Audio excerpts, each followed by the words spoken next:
Welcome! Let us begin with a simple question. What exactly is conformance checking? Conformance checking compares how a process was actually executed with how it was supposed to run. Its first input is an event log, capturing real-world behavior from day-to-day operations. Its second input is a process model, the reference that describes how things should happen. The technique then measures agreement between the two and points out precisely where reality and expectation disagree.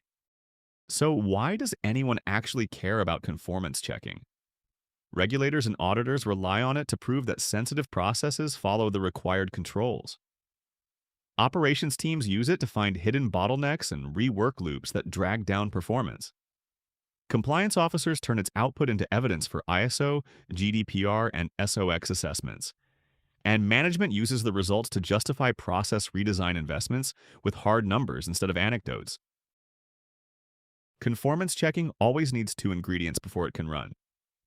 The first is an event log, typically in XES format, listing every activity with a case ID, a timestamp, and extra context. The second is a process model, most often a Petri net, a BPMN diagram, or a process tree. These models describe allowed behavior using places, transitions, and silent steps. Together, they let the algorithm simulate what should have happened alongside what did happen.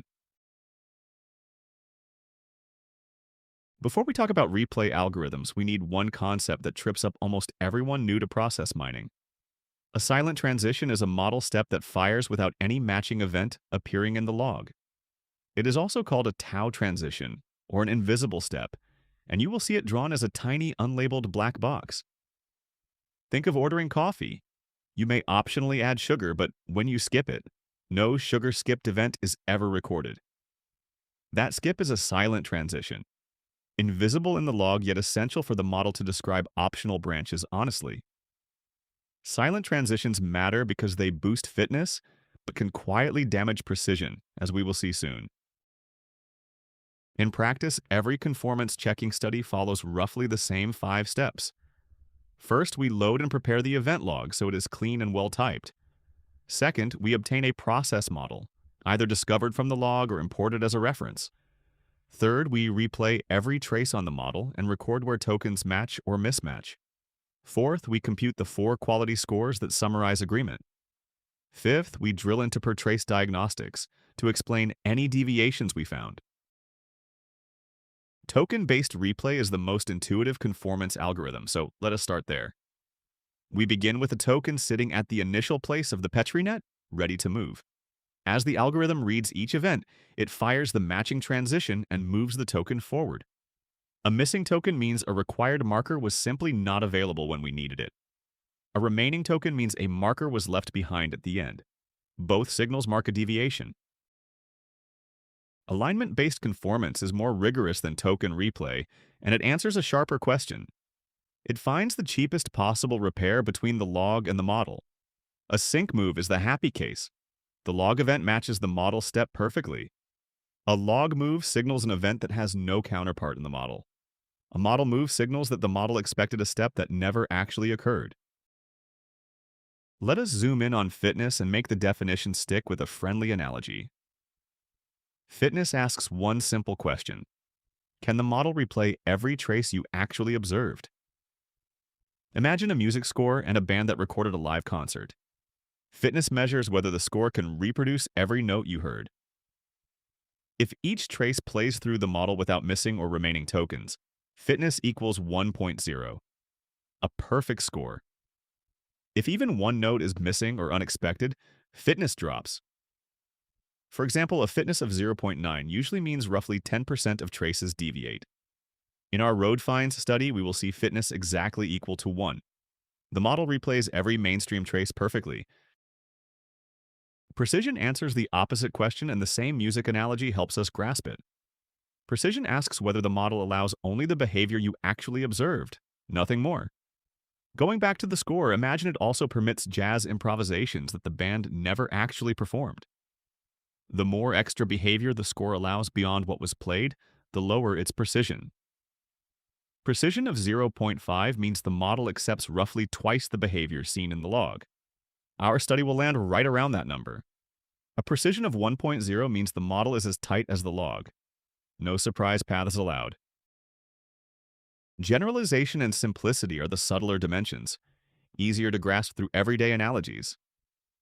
Generalization asks whether a new reasonable trace would also be accepted, avoiding memorizing the log. Think of a recipe. Too specific and only one chef can follow it. Too loose and it is barely a recipe anymore. Simplicity rewards compact, readable models. A person should be able to grasp the whole thing at a glance. Occam's razor applies here. When two models fit the log equally well, always pick the simpler one. A well-executed conformance study produces a predictable bundle of artifacts. You always end up with the model itself, saved as an image or as a Petri net file. You get a scorecard summarizing the 4 quality metrics for quick review. You get per trace diagnostics, usually delivered as a table or a JSON document. You get a directly follows graph showing the behavior actually observed. And finally, you get a written report translating the numbers for stakeholders. Having the numbers is only half the job. Interpreting them well is what turns data into decisions. A low fitness score means the model forbids behavior that actually happened. Investigate both sides. A low precision score means the model is too loose and should be tightened with a stricter reference. Drops in generalization or simplicity usually hint at overfitting during model discovery. Whatever the numbers say, always drill into deviating cases before acting on them. PM4py is the open-source library that has become the de facto standard for process mining in Python. It is the established go-to toolkit, actively maintained by the Fraunhofer Institute. It ships with token-based and alignment-based replay algorithms out of the box. You can compute fitness, precision, generalization, and simplicity with one line each. And per trace diagnostics integrate cleanly into pandas for downstream analysis. Let us finally look at real code. We import PM4py and load the XES event log with a single read xes call. That returns a tidypandas data frame, ready for analysis. Next, we discover a Petri net with the inductive miner, a sound by construction algorithm. And we verify the result with check soundness before we continue. Once we have a Petri net, computing the 4 metrics is beautifully concise. Fitness token-based replay returns the log fitness, the fraction of behavior the model accepts. Precision token-based replay compares enabled activities with observed activities at every state. Generalization TBR reports how much new behavior the model can absorb without overfitting. Simplicity Petri net rewards a compact structure. 4 lines of Python, 4 complementary perspectives on the same model. To find out where individual cases deviate, we call conformance diagnostics token-based replay. It returns 1 dictionary per trace, so we get a row for every case in the log. The trace's fit flag tells us at a glance whether a case replayed cleanly. Missing tokens and remaining tokens pinpoint exactly where the deviation happened. This output is the bridge between aggregate scores and actionable investigation. Now let us apply everything we learned to a real public data set. The case study comes from an Italian municipality managing road traffic fines. The log contains over 150,000 distinct fine cases across several years. 11 activities describe the full life of a fine, from creation to payment, appeal, or collection. Our mission is to verify whether daily operations actually follow the documented administrative process. Before running any algorithm, we always look at the raw event log. The log contains 561,000 events spread across 150,000 cases. There are 11 unique activities forming 231 distinct variants. Create fine starts every single case, 100% of the time. Most cases end with either payment or send for credit collection. The dataset is large and realistic, which is precisely why filtering becomes necessary later. Let us unpack the individual event attributes you will see on every row. Concept name holds the activity, timestamp records when it happened, and case concept name links it to its case. Org resource identifies the employee or system that performed the activity. Business attributes like amount, article, points, and vehicle class describe the fine itself. Lifecycle transition confirms whether the event represents a start, a complete, or another state. Together, these fields turn a raw stream into a log rich enough for conformance analysis. Before running conformance on 150,000 cases, we had to confront a practical problem.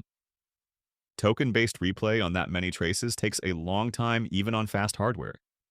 The fix is variant filtering. Keep only the top 10 most frequent variants. Those 10 variants alone cover 98.1% of all cases. The remaining 221 variants are rare exceptions we can analyze separately.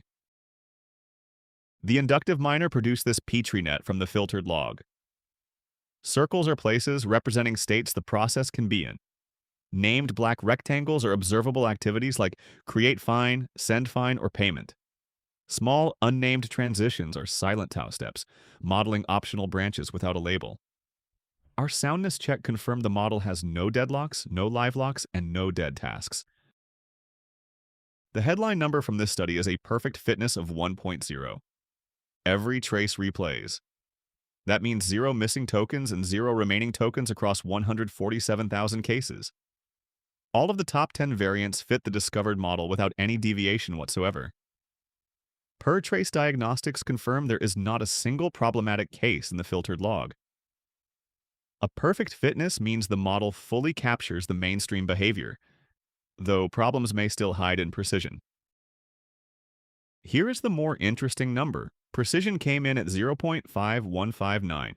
The model accepts roughly twice as much behavior as was actually observed in the log.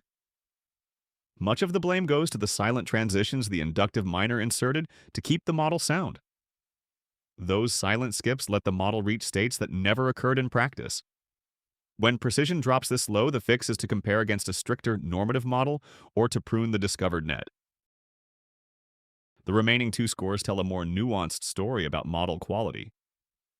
Generalization came in at 0.994, almost perfect, so the model is not overfitting. Simplicity landed at 0.647, moderate, reflecting structural complexity. With 20 transitions, 9 of them silent, for only 11 real activities, the net is slightly bloated. Reducing the silent transitions is the obvious next step if we want a more interpretable model for stakeholders. The last visualization is the directly follows graph, and it shows the behavior that was actually observed. Nodes are the 11 activities, sized and labeled by their frequency counts. Edges are direct transitions between activities, and thicker edges mean more frequent transitions.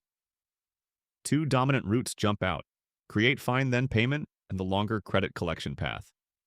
Comparing this DFG with the Petri net visually confirms why our precision score was only around 1/2.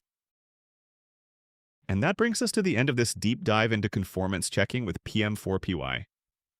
We walked from core concepts all the way through a real analysis of 150,000 Italian road fines. Thank you for watching and for sticking around with me. The full code, the report, and every visualization are available in the companion repository. Feel free to adapt this pipeline to audit any process you care about. See you in the next one.